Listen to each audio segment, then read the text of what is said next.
Okay, I'm Vox, and this is the news in shorts. And today, at the request of our editor in chief, we are taking a step back from our usual short form content and trying to answer a fundamental question. Um, and that question is, what makes one religion special? What makes one crime special? And why is the news media so bad at presenting the facts in an unbiased manner? I've got a clip to share with you from a debate today. And we'll talk about the fallout from that, and we'll talk about also the underlying principles of the news and of modern debate that are completely ignored within the context of this piece. This bill also presents an opportunity for the government to support my amendment, New Clause 108, to protect freedom of expression. This is urgently needed because existing legislation has been manipulated to create a blasphemy law for the protection of Islam from criticism and protest. Okay, first things first, what makes Islam special? We consistently see this debate framed both in social discourse, in parliament, and in the media as a blasphemy law. A blasphemy law would cover attacks on all religion, would cover Monty Python's Life of Brian, would cover South Park's jokes about Jews and Mormons. So when we talk about this within the wider context of a blasphemy law, we're not. We're talking about giving the religion of Islam a protected characteristic whereby they and they alone cannot be mocked and ridiculed. So let's not look at this in terms of a blasphemy law, because that's not what it is. What we're talking here is a law that protects and gives special characteristics to one faith, holding it paramount above others. As I said in my speech last week, Madam Deputy Speaker, I'm not a Muslim, and I reject any attempt to tell me I cannot say what I think about any religion.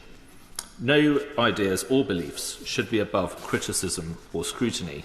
Thank the Honourable Gentleman for giving way. Can I ask him what he would like me to tell the family of Muhammad Salim, the 80-year-old grandfather who was stabbed simply for being a Muslim?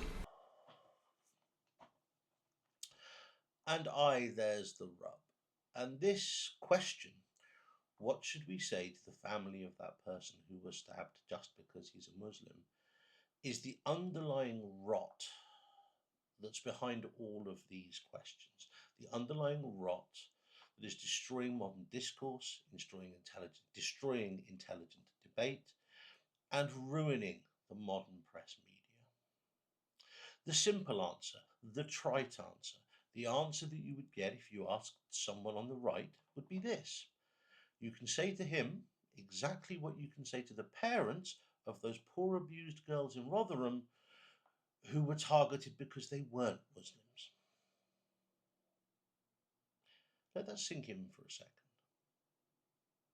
Along with hate crime legislation, let's remember that poor chap was stabbed. That's a terrible thing. The person who stabbed him will still face justice.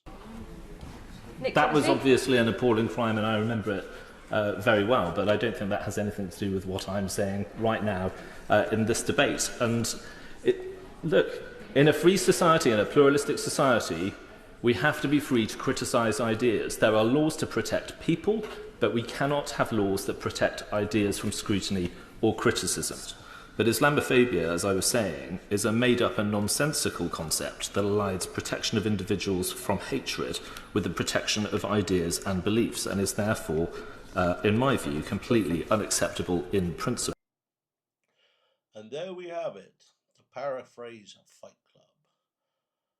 Muhammad, Buddha, Krishna, Jesus, Yahweh, you are not special, you are not different. You are the all-singing, all-dancing crap of humanity. Everyone deserves equal treatment under the law.